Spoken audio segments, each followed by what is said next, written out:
His 50-caliber machine guns sat silent in their remote turret somewhere behind him, controlled not by his hands but by his eyes, through a revolutionary sighting station and an analog computer he'd never fully understood during training. If you're enjoying this deep dive into the story, hit the subscribe button and let us know in the comments from where in the world you are watching from today. The aircraft shuddered as incendiary bombs tumbled from the bay below, each cluster designed to start fires that would spread through the wooden city like a plague. Carter's job wasn't to drop bombs. His job was to watch the night for Japanese fighters that shouldn't be able to find them in the darkness, and if they did, to aim a gun sight at shadows he might never actually see with his naked eye, while a machine hundreds of pounds and several feet away did the killing for him. Below, Tokyo began to burn. Above, somewhere in that same blackness, Japanese pilots were climbing toward the bomber stream with their own plans for killing in the dark. The physics of death had changed, and nobody fighting in that sky fully understood the rules anymore. If you're enjoying this deep dive into the story, hit the subscribe button and let us know in the comments from where in the world you are watching from today. The problem facing American war planners in 1942 wasn't just distance. Japan sat thousands of miles across the Pacific, protected by an ocean that swallowed conventional bombers whole.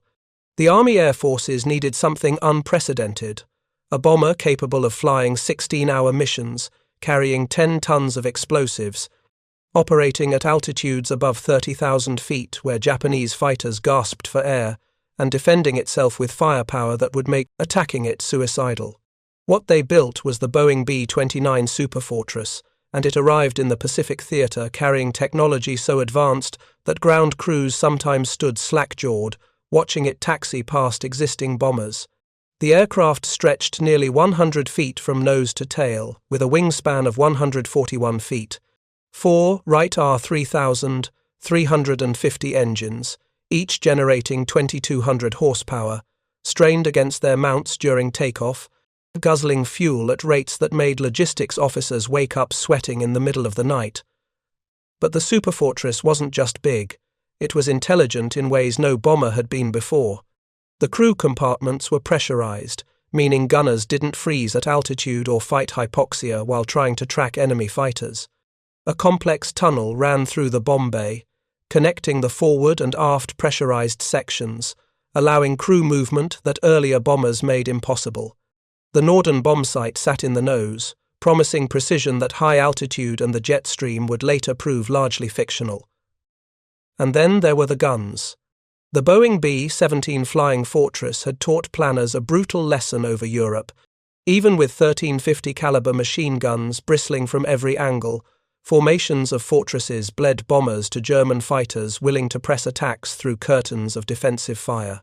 The B-17 gunners sat at their weapons, freezing in unpressurized positions, manually tracking targets while accounting for deflection, gravity, and closure rates in their heads. It was medieval compared to what the B-29 would attempt. The General Electric Central Fire Control System transformed the B-29 into something closer to a warship than an aircraft. Instead of gunners crouching behind their weapons, 5 sighting stations scattered throughout the pressurized fuselage connected to 4 remote-controlled turrets through an electrical nervous system governed by analog computers. Each computer was dedicated to a single site, calculating corrections for airspeed, altitude, temperature, humidity, and lead simultaneously. The system worked like this. A gunner spotted an attacking fighter through a clear, blown plexiglass blister. He centered the target in an optical sight containing an illuminated reticle. The sight fed bearing and elevation data to a General Electric analog computer located elsewhere in the aircraft. That computer, a mass of gears, cams, and electrical components occupying space that would have held another crew member in older bombers, calculated where the guns needed to point to hit a moving target. Corrections flowed through electrical cables to servo motors in the turrets, which swung the guns onto the computed intercept point. The gunner squeezed a trigger on his control stick, and 50 caliber rounds poured from turrets he wasn't physically touching, arcing through space along paths his brain couldn't have calculated fast enough to matter. The nose sighting station sat in the forward compartment where the bombardier doubled as a gunner when not occupied with the bomb run. He controlled the forward dorsal turret carrying two 50-caliber machine guns. Behind the wings, 3 more sighting stations occupied the central fuselage. The upper gunner sat in a raised position cruise called the barber chair, with visibility through a clear dome that gave him 360-degree coverage. He acted as fire control officer, managing turret distribution during combat. 2 side gunners occupied blister positions, 1 port and 1 starboard, each with sweeping views of the sky. The 5th station sat in the tail, where the tail gunner defended the rear arc. His position, isolated from the rest of the pressurized crew compartment, originally mounted 2 50-caliber machine guns and a single 20mm cannon. The cannon was often removed in practice, sometimes replaced by a 3rd machine gun because the weight and ammunition consumption proved more trouble than the additional hitting power warranted. What made the system revolutionary wasn't just remote control. The stations were interconnected. A gunner with the best view of an attacking fighter could assume control of multiple turrets, directing concentrated fire from guns he couldn't physically reach. The upper gunner might control both upper turrets. A side gunner could swing the belly turret toward a target passing beneath the aircraft. The tail gunner could override control of the rear turrets if threats maneuvered beyond his primary weapons arc. Each turret could be operated by multiple gunners, and each gunner could command multiple turrets depending on where threats appeared. It was a distributed weapons system decades ahead of its time, and it existed in an era when most countries still mounted single machine guns on open swivel mounts. The computers themselves represented engineering audacity bordering on arrogance. General Electric built them at their Erie plant, each unit a maze of mechanical and electrical components weighing over 50 pounds. They were analog devices, using physical changes in inputs to model the problems being solved. Cams translated angular positions. Gears calculated ratios. Servomotors drove the turrets according to solutions derived from trigonometry embedded in the machine's physical structure. The ballistic computer needed current gun position for angle of initial velocity, range to target, true airspeed affecting windage, and aircraft altitude and outside temperature affecting air density and thus drag on the projectile. The parallax computing unit required the longitudinal distance between gun sight and turret, along with current gun position and target range, to compute parallax correction trigonometrically. The lead calculating unit determined lead correction from range and relative target velocity combined with ballistic characteristics affecting projectile time to target. When it worked, the system gave B-29 gunners an effective firing range of 900 yards, 50% greater than non-computer-aimed guns, and more than twice the range of most Japanese fighter weapons. A post-war report credited B-29 seconds with 914 victories against 72 losses in over 31,000 sorties flown between August 1944 and August 1945. When it didn't work, and it frequently didn't work, gunners found themselves flying into combat with inoperable turrets they couldn't access in flight to repair. The system's complexity made it fragile. Vacuum tubes burned out from vibration. Connections loosened during high-G maneuvers. Moisture infiltrated junction boxes and caused shorts that filled compartments with acrid electrical smoke. The transmitters and receivers were so sensitive that slight misalignments sent targeting solutions into empty sky instead of toward attacking fighters. The intricate apparatus had been cobbled together from components developed by 4 different non-communicating companies, creating integration nightmares that mechanics struggled to diagnose. Ground crews at Marianas bases sometimes spent entire nights calibrating a single system before a mission, only to have it drift out of alignment from engine vibration 30 minutes into the flight. Major General Curtis LeMay, taking command of the 21st Bomber Command in the Marianas in January 1945, inherited a bomber force equipped with the most advanced defensive system ever created and plagued by chronic unreliability. His solution, when he finally implemented it 2 months later, would shock crews who'd trained for months to operate the sophisticated equipment. But that decision waited on events still unfolding over the dark Pacific. The first B-29 mission against Japan launched on June 15, 1944. 68 superfortresses lifted from bases around Chengdu, China, staging through a logistics chain so fragile it consumed more fuel transporting supplies than the bombers themselves burned attacking targets. 47 aircraft reached the Imperial Iron and Steel Works at Yawata on the island of Kyushu. It was the first attack on the Japanese home islands since Doolittle's raid in April 1942, and it announced that American air power had finally bridged the Pacific. The raid also announced that the Japanese weren't defenseless. One B-29 fell to anti-aircraft fire over Yawata. Another crash-landed in China where Japanese fighters destroyed it on the ground. A third vanished somewhere over the Himalayas during the return flight, 12 men aboard swallowed by mountains and weather. The Japanese 4th Air Regiment achieved the only fighter kill when one of its pilots maneuvered into firing position and sent a B-29 tumbling from the night sky in flames. But what impressed Japanese intelligence more than the raid's limited damage was the aircraft itself. Reports from pilots described a bomber that flew faster than most fighters could intercept, operated at altitudes that left pursuers gasping in thin air, and defended itself with defensive fire that seemed unnaturally accurate. Tracer streams converged from multiple angles simultaneously, suggesting fire control beyond what manual aiming could achieve. The Americans had brought something new to the Pacific War, and Japanese fighter pilots realized they faced a technological challenge that tactics alone might not overcome. The defense of the home islands fell primarily to the Imperial Japanese Army Air Force and Imperial Japanese Navy, and neither service possessed adequate numbers of fighters or pilots by mid-1944 to mount sustained resistance. Years of attrition across the Pacific had consumed Japan's best pilots. The men now defending Tokyo, Osaka, and Nagoya included rookies with minimal training hours and obsolescent aircraft designs that struggled to intercept targets flying at the B-29's operational ceiling. The Nakajima Ki-43 Oscar and Mitsubishi A-6M0, dominant early in the war, lacked the speed, climb rate, and altitude performance to effectively engage superfortresses. Newer designs like the Nakajima Ki-44 Tojo and Kawasaki Ki-61 Hien offered better performance but arrived in insufficient numbers with pilots barely trained to fly them properly, let alone employ them effectively against high-altitude bomber formations.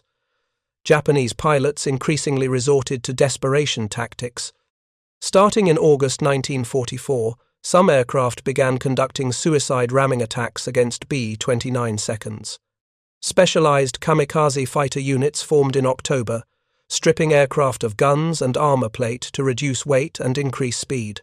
These ramming tactics destroyed 9 B-29 seconds and damaged another 13 by war's end at the cost of 21 fighters. The exchange rate was unsustainable, but it reflected how thoroughly the B-29 had disrupted Japanese defensive planning. Anti-aircraft artillery fared little better.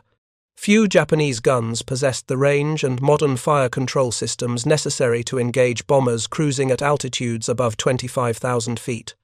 The weapons that could reach those heights lacked proximity fuses, requiring direct hits against targets moving at over 300 miles per hour.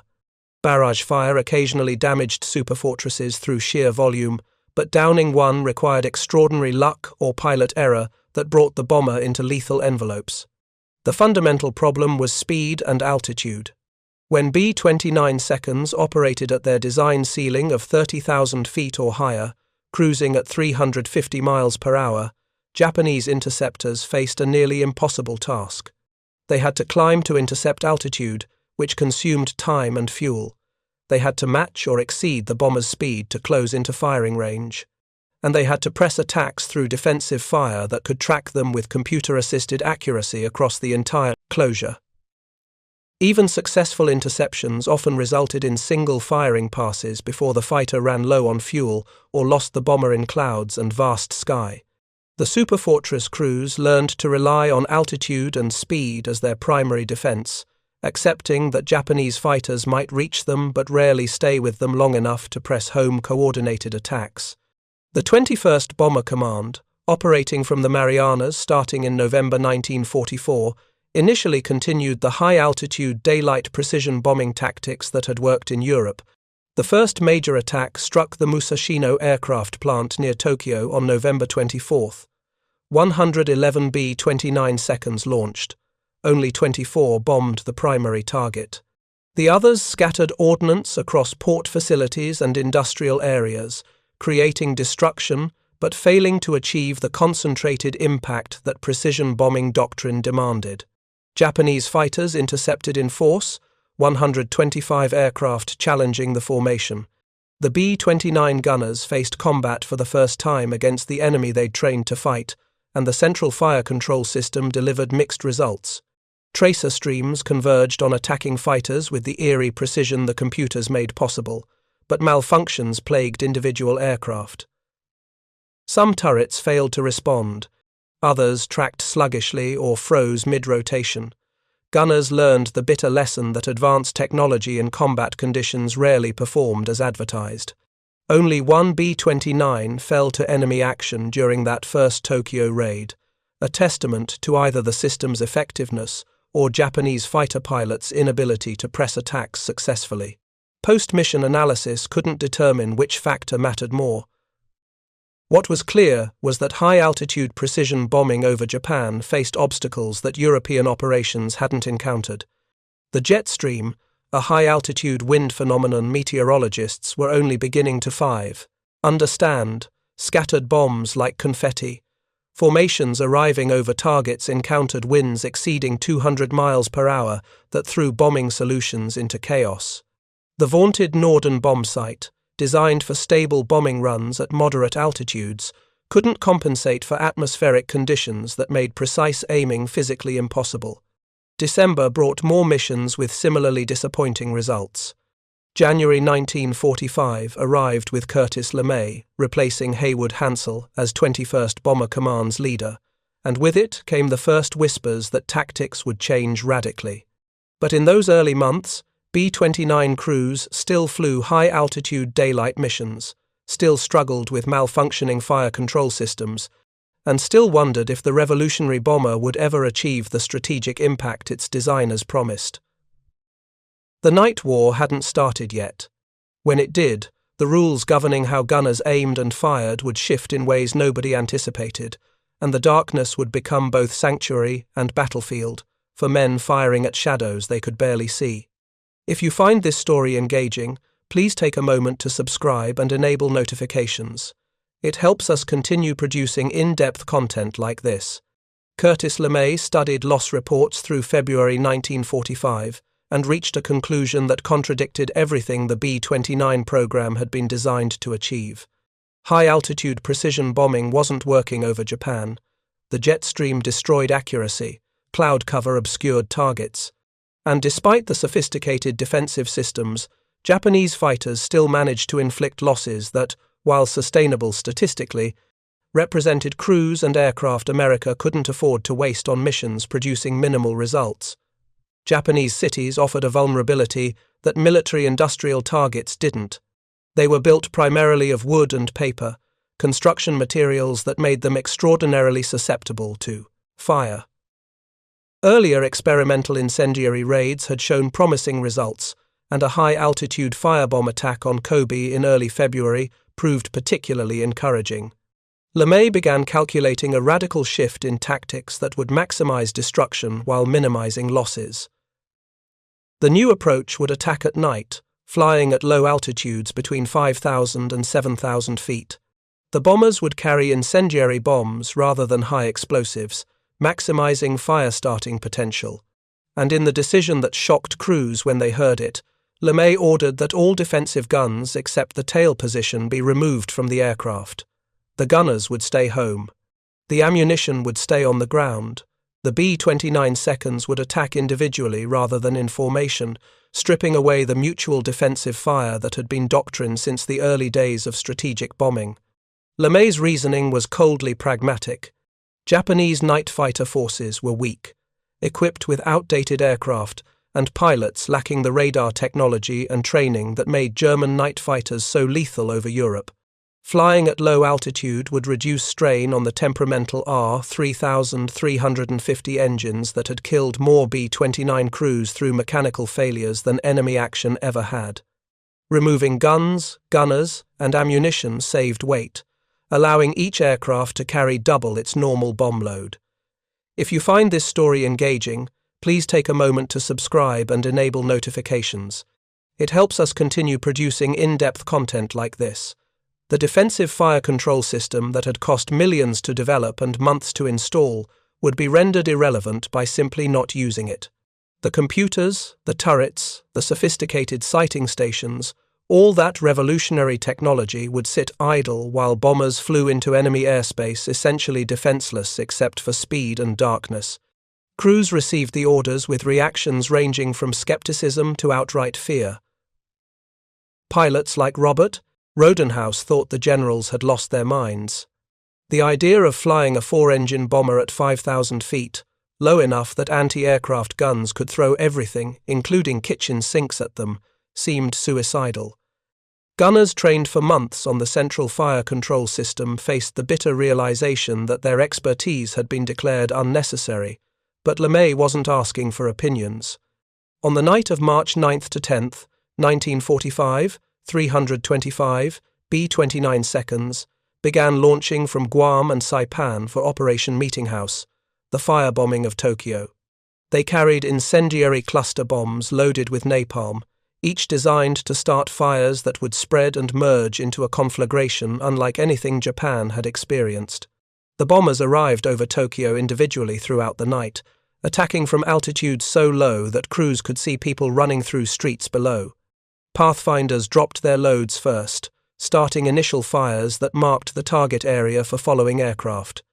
The fires spread with terrifying speed through the wooden structures, creating winds that fed the flames and generated their own weather system. What happened over the next several hours became the single most destructive bombing raid in history. The fires merged into a phenomenon meteorologists later called a firestorm, with winds exceeding 150 miles per hour, sucking oxygen into flames so hot they melted asphalt and generated temperatures reaching 1,500 degrees Fahrenheit. An estimated 100,000 people died, mostly from carbon monoxide poisoning as the fire consumed all available oxygen. 16 square miles of the city burned to ash. 1 million people became homeless. For the B-29 crews, the mission proved LeMay's calculations correct in the most brutal way possible. Without the weight of defensive systems, the bombers carried enough fuel and ordnance to devastate the target. Japanese night fighters managed minimal interceptions. The few that did reach the bomber stream faced aircraft moving too fast and too unpredictably for effective engagement. Of the 325 B-29 seconds that attacked, only 14 failed to return, a loss rate of roughly 4%. It was a watershed moment. The sophisticated defensive systems that had defined the B-29's design philosophy had been declared unnecessary for the bombing campaign's most destructive phase. But the decision to strip the guns created a vulnerability that Japanese night fighter forces, as weak as they were, would attempt to exploit. And in the cat-and-mouse game that followed, B-29 gunners who remained aboard, particularly tail gunners who kept their weapons, would discover that firing at night required abandoning everything they'd learned about aiming. The Nakajima J-1N Gecko, codenamed Irving by Allied intelligence, represented Japan's most capable night fighter, though that distinction said more about Japanese limitations than the aircraft's actual effectiveness. Originally designed as a long-range escort fighter in 1938, the J-1N had failed spectacularly in that role. Flight tests revealed it was too slow, too heavy, and too poorly armed to dogfight with single-engine fighters. The design should have died there, abandoned as another failed prototype. Instead, it was repurposed as a reconnaissance aircraft with most armament removed and fuel capacity reduced. The Japanese Imperial Navy built 54 J-1N1C reconnaissance variants between April 1942 and March 1943, and the aircraft performed adequately in that unglamorous role. Commander Yasuna Kozono, commanding the 251st Kokutai at Rabaul in New Guinea during early 1943, looked at the J-1N reconnaissance aircraft and saw possibility. American B-17 Flying Fortresses and B-24 Liberators were conducting night raids, and Japanese forces lacked dedicated night fighters to counter them. Kozono proposed installing 20mm Type 99 cannons in the observer's position, angled to fire obliquely upward at 30 degrees. The concept matched tactics German pilots were independently developing with Schräge Musik installations, though neither side knew about the other's work. The upward-firing cannons exploited a fundamental vulnerability in bomber defensive design. Most bombers had massive blind spots directly beneath the fuselage where turrets couldn't traverse and gunners couldn't see. A night fighter sliding beneath a bomber could match its speed, ease upward until positioned perfectly, and fire into wings and fuel tanks with the bomber crew never knowing an attacker was there. Kozono field modified a J-1N1C against orders from skeptical headquarters staff and took it hunting on the night of May 21, 1943. 2 B-17 seconds from the 43rd Bomb Group, attacking airbases around Rabaul, became the first victims of the improvised night fighter. The kills caught Japanese naval staff's attention immediately, and orders went to Nakajima to develop a dedicated night fighter variant.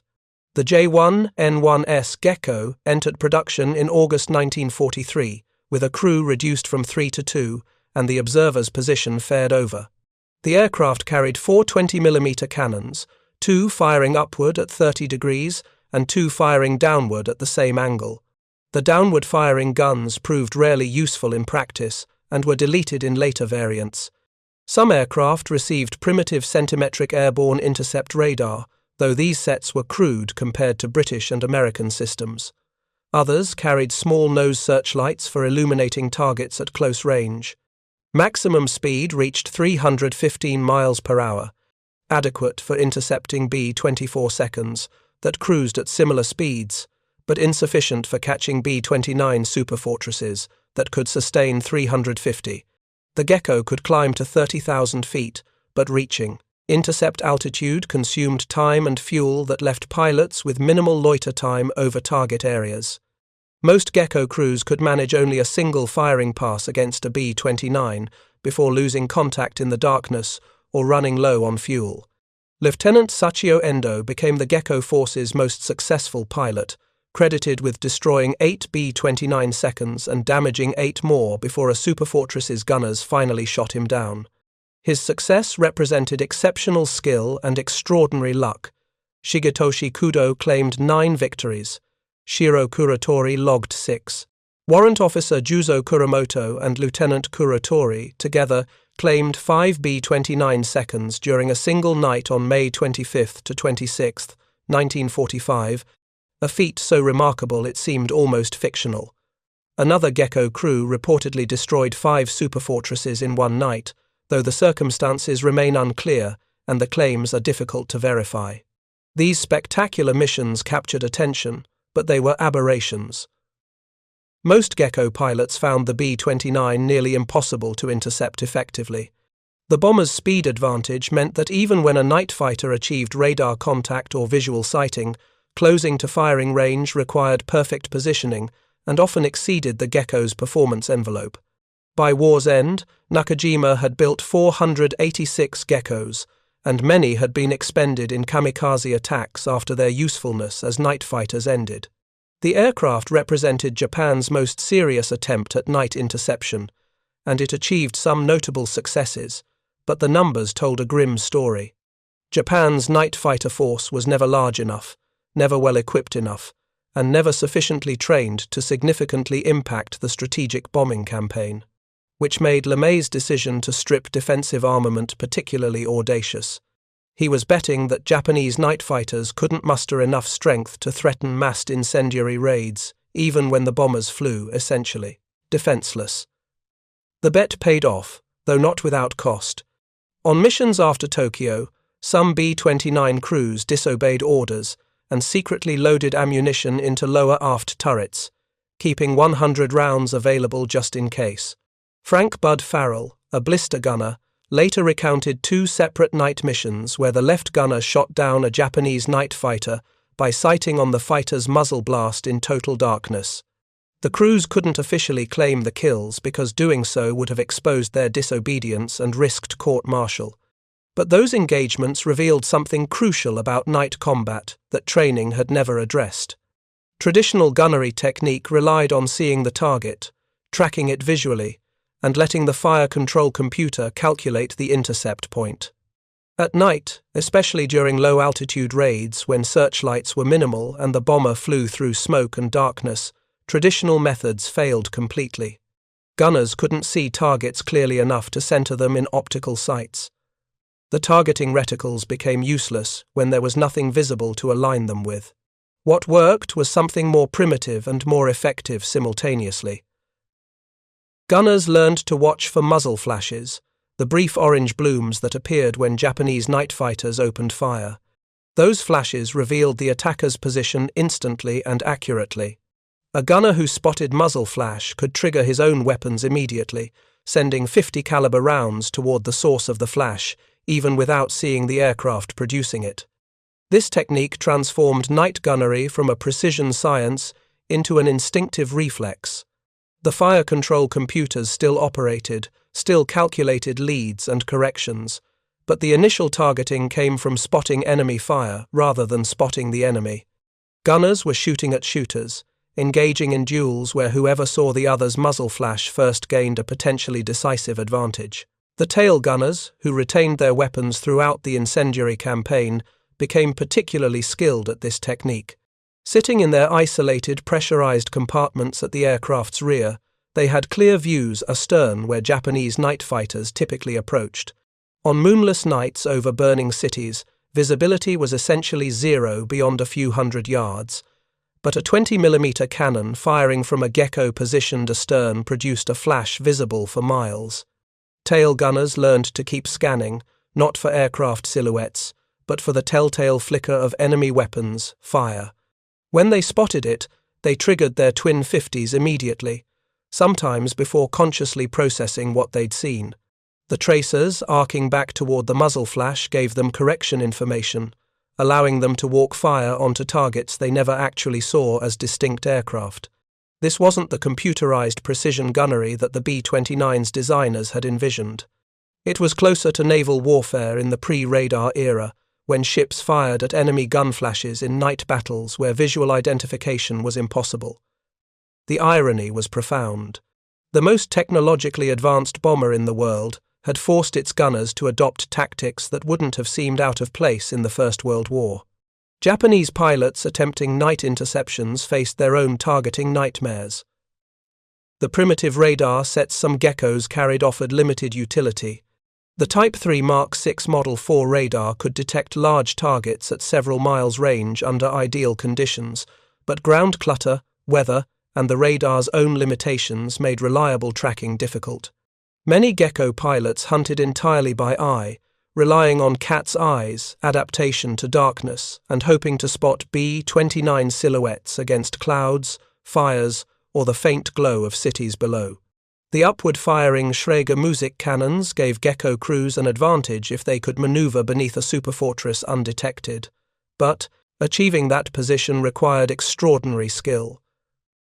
The pilot had to match the bomber's speed precisely, slide underneath without overshooting or stalling, and maintain formation long enough for the cannon's fixed angle to align with the target's vulnerable belly.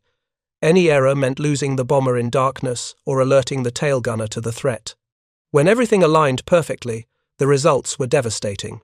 20mm shells fired from below punched through the B-29's relatively thin belly armor, detonating in fuel tanks, bomb bays, or crew compartments.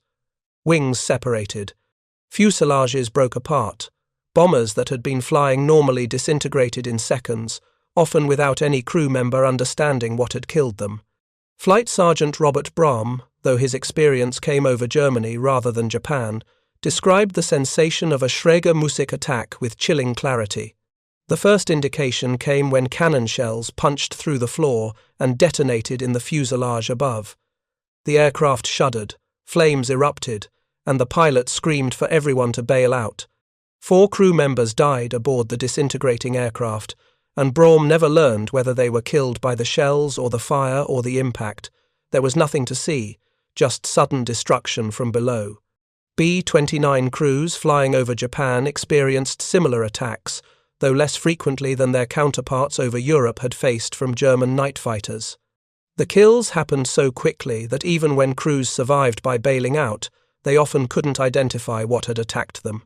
Intelligence officers collected reports of mysterious explosions, fires starting in wings for no apparent reason, catastrophic failures that felt like flak but occurred at altitudes where heavy anti-aircraft weapons couldn't reach. Some of these losses were indeed structural failures or engine fires, the mechanical demons that haunted the B-29 throughout its service life. But others were gecko, attacks executed so perfectly that the bomber crews died without ever knowing a fighter was beneath them. The Japanese called the tactic slant music, borrowing terminology from German innovations they'd developed independently, and it represented one of the few areas where Japanese night fighter forces could compete with American technology. By June 1945, the tempo of incendiary raids intensified. The 21st Bomber Command released over 20,000 tons of incendiaries in 15 missions that month, numbering more than 3,000 sorties. Tokyo, Osaka, Kobe, Sasebo, and Fukuoka burned repeatedly, and as destruction of major centers became more complete, the command turned towards secondary cities that had escaped earlier attention. On June 15th, 444 B-29 seconds attacked Osaka, and not a single Japanese fighter rose to intercept. The defenders had effectively surrendered the night sky. Fuel shortages grounded much of the remaining fighter force. Pilot attrition had consumed the experienced aviators who might have made effective night interceptions, and the sheer overwhelming numbers of B-29 seconds made resistance feel futile even when aircraft and pilots were available. The campaign was not without cost to the Americans. From November 24, 1944, when operations began from the Marianas, through August 14, 1945, the 20th Air Force lost 447 B-29 seconds and 824 crews. Of these, 343 aircraft, or 1.2% of those airborne, and 243 crews, or 0.8% of those airborne, fell to combat action. The remaining losses came from the mechanical failures and operational accidents that made the superfortress as dangerous to its own crews as it was to the enemy. Japanese fighters accounted for 13% of all battle damage. 76% came from anti-aircraft fire, 9% was attributed to both fighters and flak, and 2% was self-inflicted, incidents where one B-29's defensive fire hit another, or where system malfunctions caused weapons to fire into the aircraft they were meant to protect. The post-war official report credited B-29 gunners with 914 victories against those 72 combat losses across 31,000 sorties. The kill ratio seemed almost absurdly favorable, and it was. The Central Fire Control System, for all its temperamental complexity and chronic malfunctions, worked well enough when it worked that Japanese fighters attempting interceptions faced defensive fire more accurate than any bomber had previously mounted. But the victory claims require context.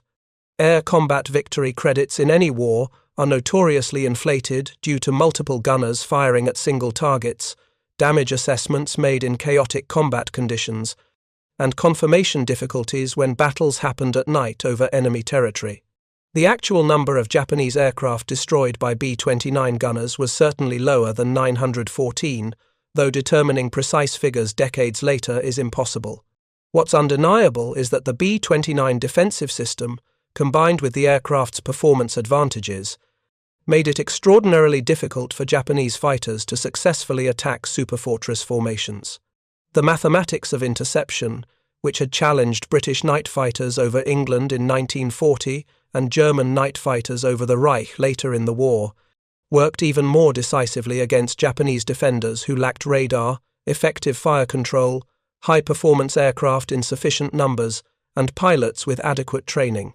The blind firing technique that some gunners developed tracking muzzle flashes rather than aircraft, represented adaptation to conditions that designers had never anticipated.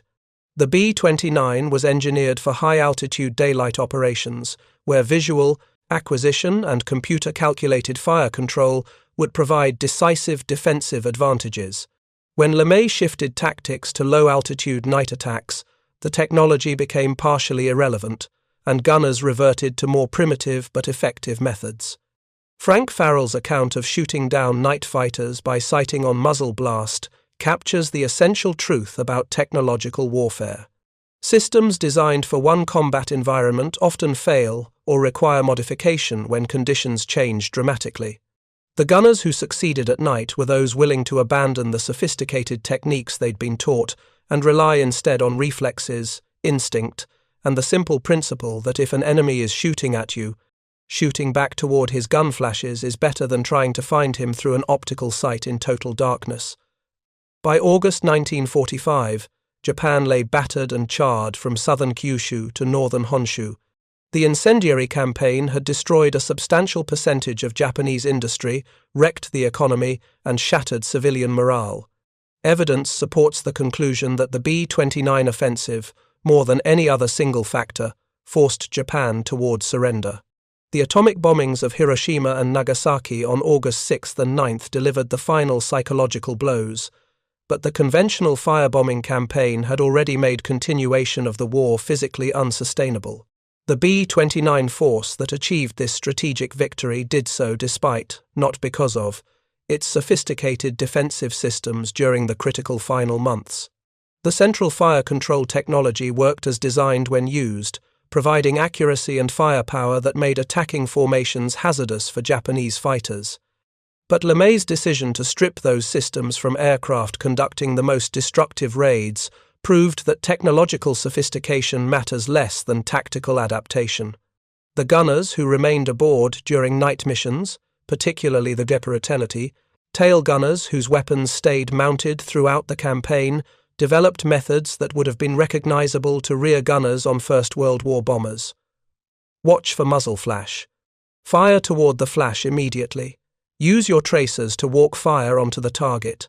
Don't wait to see the aircraft clearly because you probably won't see it at all. It was crude, primitive, and effective.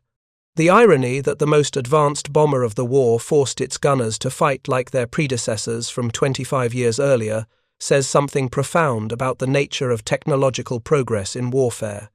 Advanced systems provide advantages until conditions change sufficiently that the systems become liabilities or irrelevancies. The side that adapts fastest to changed conditions wins, regardless of which side has more sophisticated equipment. The Japanese night fighter force, equipped with the Gecko and other improvised night interceptors, never possessed the numbers, equipment, or training to threaten the B-29 campaign seriously.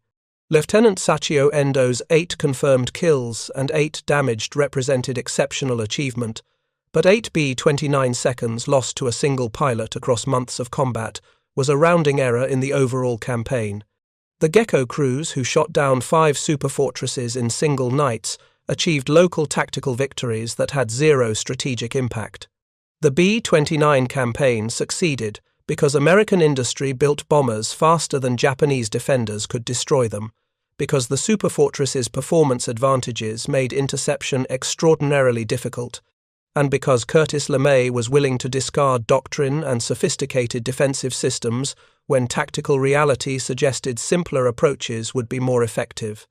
The gunners who fired blind, tracking muzzle flashes in darkness over burning cities, represented the human element that no amount of technological advancement can eliminate. They adapted to conditions their training never addressed, using methods their instructors never taught, achieving results that validated the essential truth of combat. In war, what works matters more than what's theoretically superior. The B-29 gunners learned to shoot at what they couldn't see, and in doing so, they helped end the Pacific War. Thank you for watching. For more detailed historical breakdowns, check out the other videos on your screen now, and don't forget to subscribe.